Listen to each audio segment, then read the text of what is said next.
my channel The Mental Traveler. I'm Kara Herrera, and today I'm going to be reviewing a movie called Cruella. It was released in 2021 and it stars Emma Stone, Emma Thompson, Mark Strong, Joel Fry, Emily Beecham, amongst others. Before I begin though, let me just say that this will be a review with spoilers, so beware if you haven't seen the movie.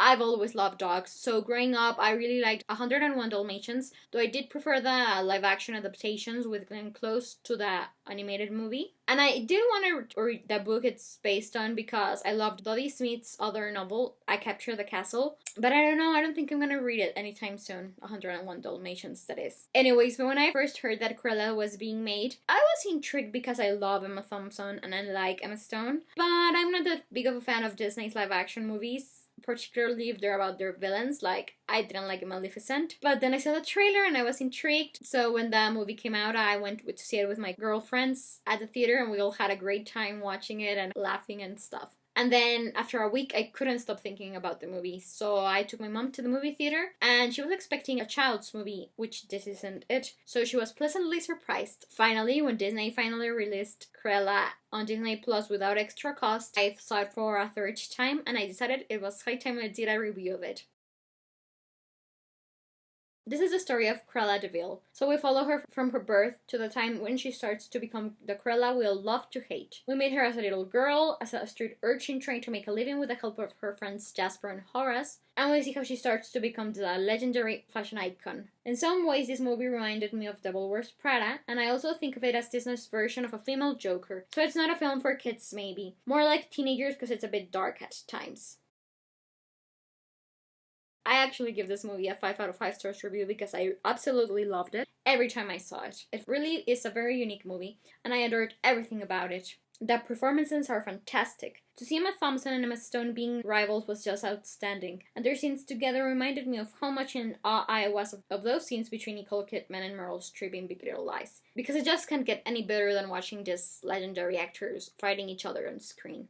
So, to see such a beloved actress as Emma Thompson playing a villain was just grand, and Stone's Cruella was so weird and original and perfect in every way that it was truly a match made in heaven and a delight to see. I was skeptical before watching Cruella as to whether or not Emma Stone would be as good of a Cruella as Glenn Close, but boy did Stone prove that she could. And don't get me wrong, I love both actresses' takes on this character, and I actually enjoyed the fact that Stone's Cruella wasn't a carbon copy of Close's one. I do want to watch the animated version again though because I haven't seen it since I was a kid and I want to see if I feel more empathetic towards Cruella or not. Anyways, the script of this film was really cool and it had wit and humor and meanness and I just couldn't get enough of it. I was laughing a lot of the time and gasping with all the shocks and twists and turns. It was just terrific. All the backstories of Cruella and Jasper and Horace were entertaining, and I think this is now one of my favorite Disney movies ever. It was also really cute that they showed dogs with such distinct personalities, even if they were CGI dogs. And then the music, I've always preferred old songs to new ones, so I was captivated by all the 70s soundtrack songs they chose, and I even replay them when I want to listen to something because it's just that good of a playlist. And then there's the fashion. It took my breath away more than once, and it was absolutely stunning and I couldn't get enough of it. Particularly that golden dress that turns out to be made out of golden moth eggs. Another thing that I enjoyed was that it made me wonder how much this could be a tie-in with the 90s live-action movies. For example, with the character of Artie, I think he was made specifically for this movie, but he actually reminds me of Gerard Depardieu's Jean-Pierre Lepelt, who appears in the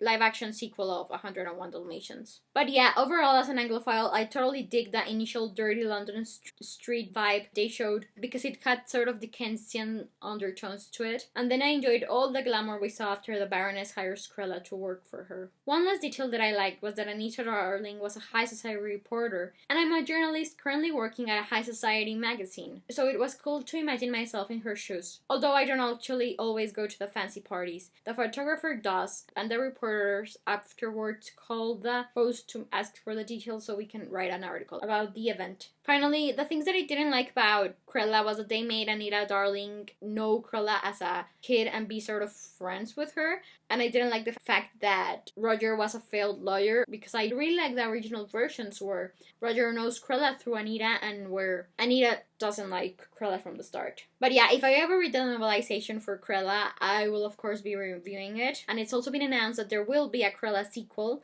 which I will of course be awaiting with anticipation and seeing and reviewing. So yeah, yeah, until then, I think that is all I have to say for Cruella. Thank you so much for watching my review of it. Please let me know if you enjoyed it or not. I'm keeping my fingers crossed that you did. And well, let me know if you liked it or not, and what are your own thoughts regarding Cruella, 101 Dalmatians, anything that's relevant, because I would love to talk about it all with you. Also, in the description box below, you can find a link to the movie's IMDb page. And well, I'm Cara Herrera, the Mental Traveler, and I hope you have a wonderful day wherever you're in the world. I'll be seeing you soon. Take care, and goodbye!